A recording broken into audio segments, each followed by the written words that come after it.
Hello साथीहरू, काम नगरी माम पाइन्न भन्छन् है। म चाहिँ काममै छु, म ड्युटीमै छु। अहिले ड्युटी चलिरहेको अवस्था छ हैन, काम चलिरहेको छ। म यहाँ काम गरिरहेको छु। अब यस्तै छ हैन, काम अलिकति अब अहिले चाहिँ यहाँनिर अलिकति फुर्सद जस्तो पनि हो, तर कामै हो। म कामै गरिरहेको छु। के गर्नु अब, यस्तै छ हैन। जस्तो भयो नि काम चाहिँ गर्नुभयो। म यहाँ यो सुफ्रा भन्छ यसलाई हैन, यो सुफ्रा बनाउँदैछु।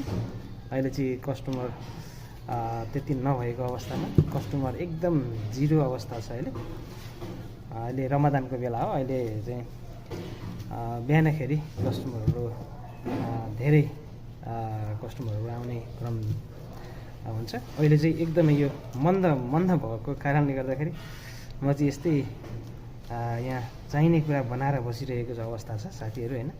तपाईँहरूको के छ, काम गर्नुपर्छ, कर्म गर्नुपर्छ। हामीले जहाँसुकै जुनसुकै ठाउँमा रहे पनि कर्म गर्न छोड्नुहुन्न, काम गर्न छोड्नुहुन्न हैन। अनि समयलाई एकदमै मध्यनजर राखेर निरन्तरता हैन, हरेक कुराहरू निरन्तरता दिँदै जानुपर्छ। यस्तो साथीहरू है।